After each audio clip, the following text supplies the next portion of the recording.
Hello, everybody, and welcome back to the Jake Sick with Jacob Elyachar Podcast. I'm your host, Jacob Elyachar, the chief content producer and writer of jakesick.com, a pop culture entertainment news website.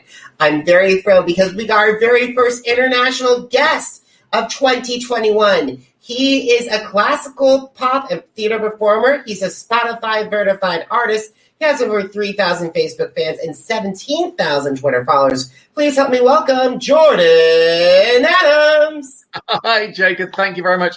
It's so great to be here with you. Brilliant. Thank you so much for taking time on your schedule to talk with me. So, guys, Jordan is in the UK. It's as of we're recording this, they're in the middle of third lockdown. So, Jordan, before we get started with anything, how are you doing? I'm doing absolutely fine. You know, I'm very fortunate. We are in our third lockdown, and the lockdown here is pretty tough. We're restricted on very many levels. Obviously, key workers can go out there and work, and that people are encouraged to work from home. There's a lot of places that have been closed, including theatres, and theatres have been closed for a long time. Performance venues. But apart from that, you know, we're doing okay. We're doing okay. Hopefully, there's going to be an end to this pretty soon. All right, guys. Be a little later on this conversation, I'll talk about what else Jordan's been up to besides working. But it's a very fascinating story. But we got to start with the very beginning. So, when did you get interested in performing, and how did that passion evolve into desire to pursue a career in the entertainment industry? Okay, so this has been a passion of mine from when I was a child, and I always felt that it was something that I wanted to do. I wanted to perform. I wanted to write music. I wanted to be involved in the entertainment. And I was told that I wasn't good enough at the age of 12, believe it or not. That kind of squashed those dreams completely. So it was this overwhelming urge to be able to perform, and people that perform will understand that. If it's in you, it's in you. There's nothing you can do. You're born with it. You have to do something with it. And so a little bit later on in life, I was encouraged to start doing some musical theatre performances, and I was very lucky that I fell into a situation, and I was around about 40 years old when this happened, and I fell into a situation where I was asked to perform, and the response was absolutely phenomenal, and so I continued to do that, and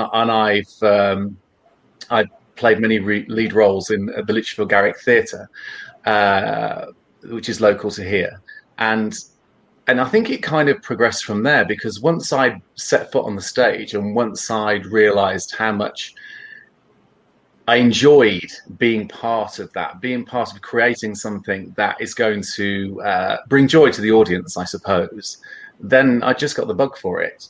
I then went and I actually auditioned for Open Mic UK, which is a huge competition in the UK. About 10,000 people would apply for that. And I was very fortunate to come in the top 10, singing pop classical, which is really unusual for open mic competitions, because a lot of it is acoustic guitar, groups, bands. So for someone to go, like myself, to go in and be singing The Impossible Dream, to get to that final was an achievement itself. So I've kind of condensed everything, but this is something that's been going on since I was 12 years old. And I think overcoming the fact that I was told that I couldn't perform has kind of spurred me on and pushed me to kind of prove people wrong. I'm glad that you are not taking no for an answer, and it's been a lot. A lot of people, including myself, I've been told no to work with different people, interview different celebrities, but still 10 years strong. Jake's Sick is celebrating 10 years this year, so I feel you. It's really important, and you know what I think as well, and I talk about this a lot through my social media. Believing in yourself, believing in what you can achieve, anything that you set your mind to. I absolutely truly believe that, you know, if you want to do something, then the world's there for you to do it. You know, the audience is there. I agree with you on that. And speaking of audiences, because a lot of my guests I've had on my podcast, I know over the years that I speak with, are had their star making programs from America's Got Talent and Britain's Got Talent, from Idol, from The Voice UK, from X Factor. So, have you thought about pursuing this route, or is it? Did you decide no, and why? Do you know what? I haven't decided no. Really? But no, I think that this journey has been I've evolved and I've learned a lot through this process, and I think that as an artist, as a songwriter, as a performer, that's helped me quite a lot to realize a lot more about myself, a lot more where I sit within the music industry, within performing. And I think probably at first, when I first started, I wasn't really quite sure where I did fit. And absolutely, you know, the things like Britain's Got Talent, America's Got Talent, X Factor, brilliant, absolutely brilliant platforms there for performers and showcasing new performers and putting people on that platform that takes them to the next level. And, you know, it's a brilliant thing. And I admire anybody that would do that. I think that if the opportunity came my way, and I'm not going to say no, you know, it's one of those kind of things is watch this space because you never know what's going to happen. We will. And besides, we've had a lot of classical performers have done a lot, and classical crossover has done a lot of good well. I can think of my friend Scalabro. I think of Susan Boyle, my friend Chris Mann, who conquered The Voice. And then my friend Brandon James and Forte and Barbara Badia, they've all had some really good, they all started there and launched their platforms on a Got Talent franchise, and they've produced, or The Voice, and they produced really good results. Yeah, it absolutely. And I think, like I said, you know, this for me is it's a journey.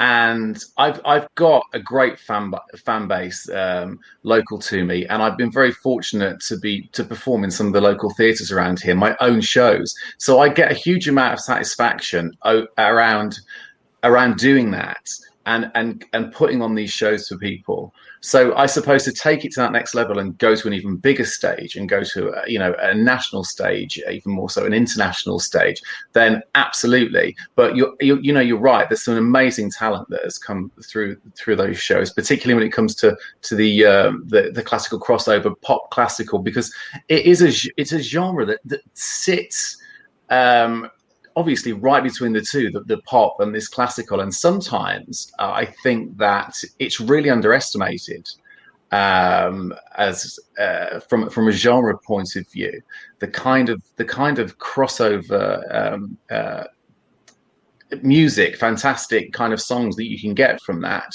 It's just unbelievable. I know that Calabro, they've done incredibly well in crossing over some songs that you would never even imagine that could be crossed over, you know. So, hat goes off to everybody. It's an incredible. You never know. I might be there one day with those guys. I agree. I definitely see you there with them, with John McDowell, and all those incredible other performers as well. Fingers crossed. Fingers crossed. I know you talked about the journey of going from local, but what are some of the challenges you face, not breaking out of the United Kingdom market, but also the international market, and how have you overcome those obstacles? You know what? I think the biggest obstacle for me at the moment is the fact that we're in this situation, internationally when it comes to a lockdown, because like I've said before, I've been fortunate that I could been able to perform on many stages, and all of a sudden when your audience is taken away from you, when your venues are taken away from you, and you can't do that, what was used as a means for me reaching out to people through social media and through other forms of marketing, all of a sudden I've realized that I'm having to rely on that really, really heavily because everything else has been taken away from me. So I think the biggest challenge now for me is that transition from being on the stage and showcasing what I can do and performing like that. So actually now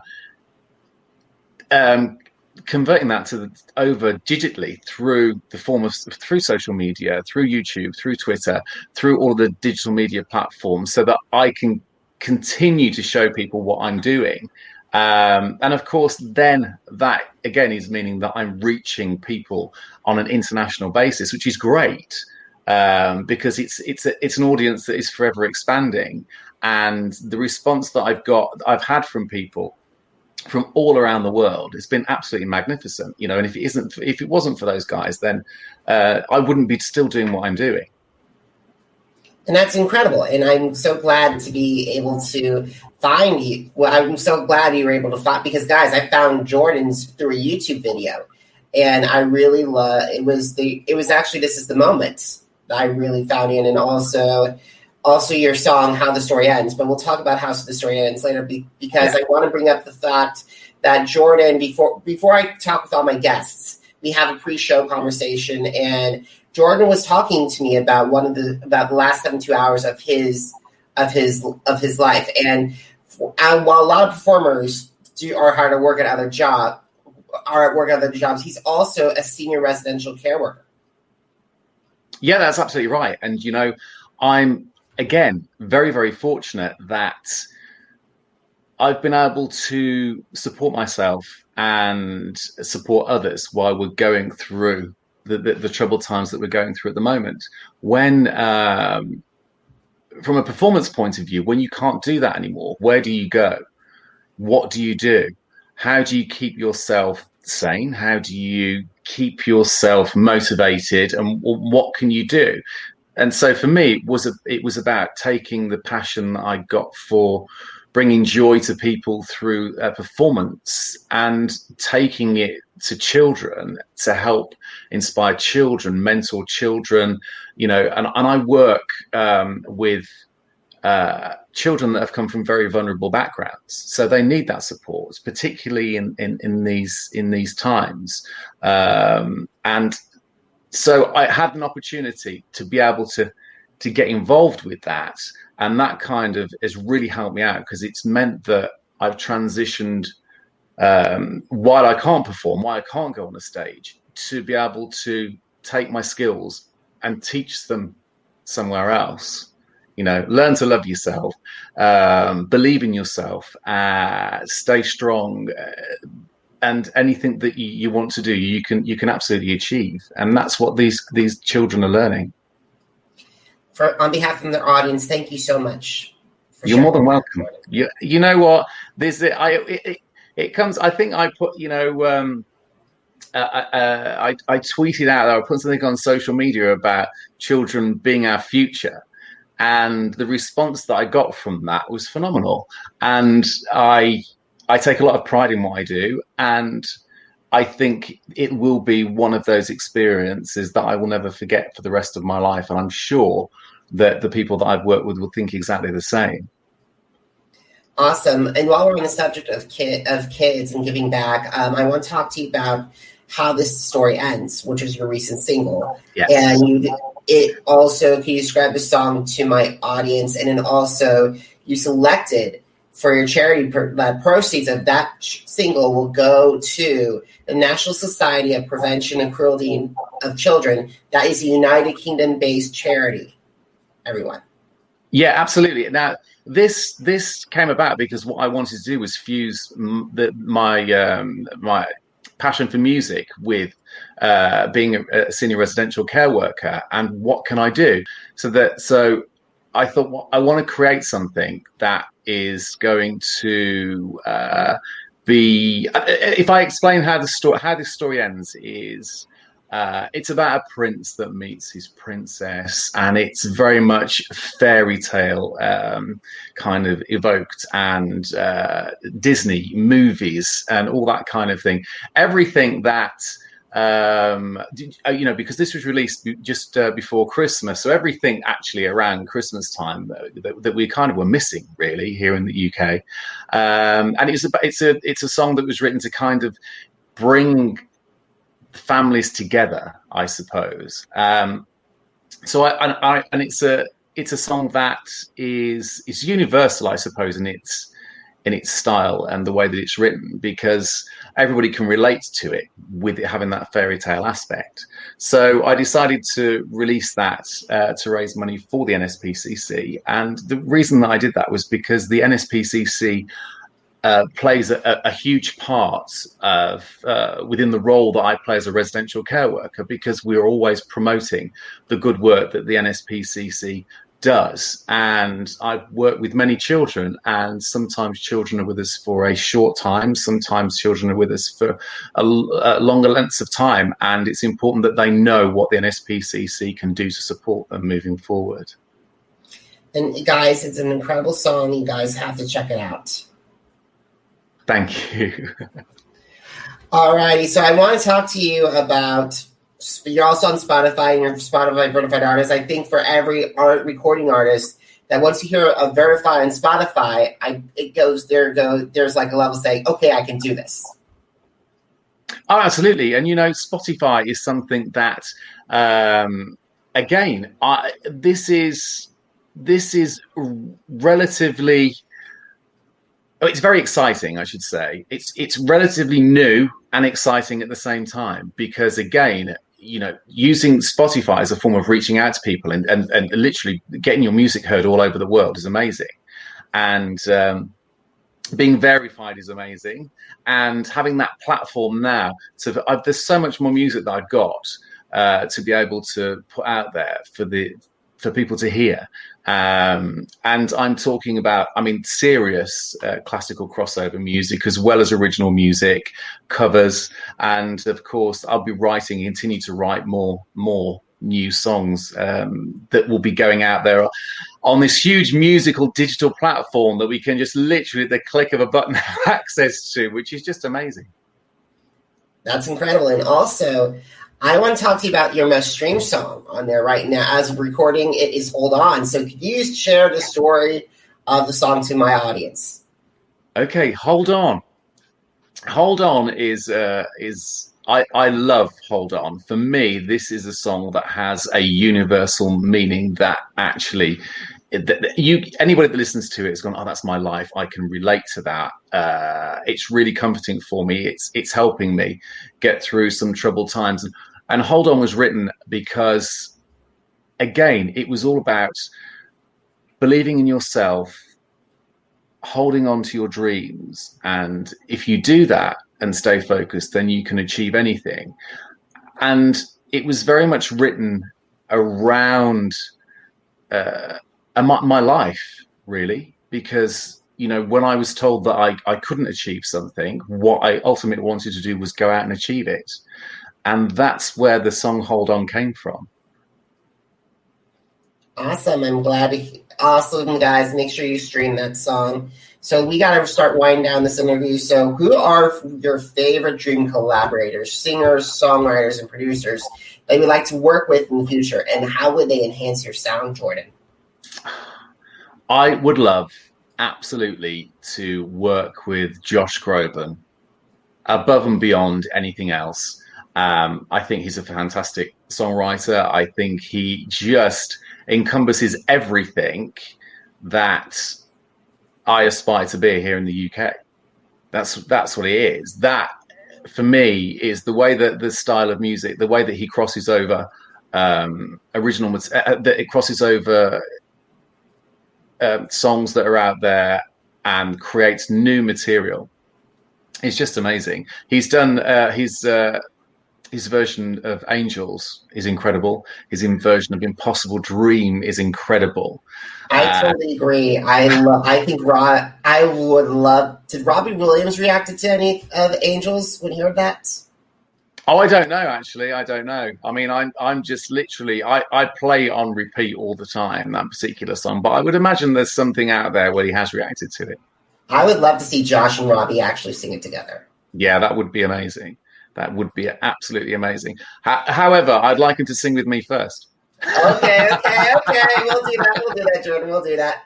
Awesome. We were talking on social. About social media. So you're on Facebook. You're on Instagram, Twitter, YouTube. So what are your favorite platforms, and why do they stand out? Okay, so I love Facebook. I probably am a little bit old school when it comes to Facebook, because I'm talking about my personal Facebook page. I have huge connection with lots and lots of people on there, so that's great. But I think for connecting instantly and reaching wide.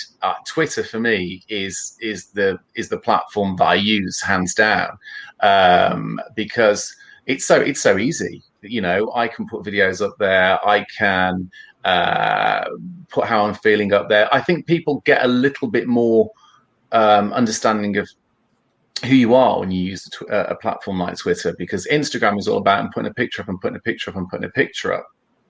And Twitter isn't about that. And you can connect with people so easily and so quickly. So Twitter, if anybody wants to, can I let everybody know where I am when it comes to my... Go ahead. Okay, so Twitter is at Jordan Adams. Facebook is Jordan Adams Music. My Instagram is Jordan Adams Official UK. And yeah, I think that's it. They're the main ones that I use. But I'd love you guys, anybody that's watching this, anybody that's listening, please come and join me there. And I do personally reply to all the messages that come my way. Awesome, glad to hear that, Jordan. So, a lot of my audience are also aspiring performers who are like wanting to take it to the next level when it comes to their career. So, if you had the opportunity to meet with anyone who wants to work in theater, like after the pandemic, of course, after the pandemic, internationally, no matter if it's Broadway or West End, or also want to expand their work as a recording artist, what advice will you share with them? I think the thing is, when it comes to aspiring performers and people that want to go out there and showcase their talent, it's all about being true to yourself, staying focused and having a clear path of achievement, because I think there are so many people out there that lose focus and they lose direction because they actually want to be brilliant and great at everything, but you need to find where you fit and where you feel comfortable as a performer, as a singer, and I think if you do that, then I think the opportunities will come your way. I think if people try to do too much too soon or expand too much of what they do, then that can become diluted and people lose focus. I think that I know where I sit now as a performer, and it took me a long time to establish exactly where that was. And I would hate to see other people in that same situation. I'm not a dancer, so I never do anything that involves dancing unless you want me to fall over. But I can do it. I can do the singing and I can do the acting. So I'm happy with that. So that's my advice to people. Stay true to yourself. Follow your heart. Do what you want to do. And actually, if you really, really stay focused on that, the opportunities will definitely come your way. Wonderful advice. And also, where can my audience grab your music? Okay, so you can grab my audience on grab my audience. Just so I'm not going to go grabbing any audience. No, that's not the right. That's not the right show. We're not. Yeah, I don't think there's going to be 100 people going up and singing. Like I saw the 100 all together now. One of my favorite shows. Oh yeah. Yes. I don't think everyone's going to be like jumping up at every song. Right, I've got to get. Where was I? Oh, yeah. Okay, yes. No, not grabbing the audience. Where can they get my music? Okay, so my music's available on all digital download platforms. It's available on Spotify to stream. It is on Amazon Music to stream. It's on Apple Music. It's also available on iTunes and also on Amazon to download. So pretty much anyway you can just Google Jordan Adams and I'm kind of there. Awesome. Now, guys, if you've missed an episode of the Jake's Take with Jacob Elyachar podcast, head to Apple Podcasts, Google Podcasts, Spotify, or Spreaker. Just type in Jake's Take with Jacob Elyachar, JacobElyachar, and you'll find lots of of previous episodes. Are you on social media? Because I'm on social media too. Head to Facebook, Instagram, Twitter, and YouTube. Just type in Jacob Elyachar, JacobElyachar. Now, just want to let you know, as mentioned before, Jake's Take, the blog that started all, is celebrating its 10th anniversary this year. So for more articles and interviews and even music reviews and recaps of America's Got Talent and in America's Got Talent Champions, The Masked Singer and The Masked Dancer, head to jakestake.com. Jordan, thank you so much for the incredible conversation, for the laughs, the smiles, and everything. I really enjoyed talking with you. Jacob, thank you so much for having me on the show. It's been incredible to speak to you. Hopefully we can do this again soon and have a catch up. But yeah, it's been incredible. Thank you so much. I appreciate your time. You're so welcome, guys. Thank you so much for listening. And if you're watching this, thank you so much for watching. Until next time, have a fantastic day, everybody. Good.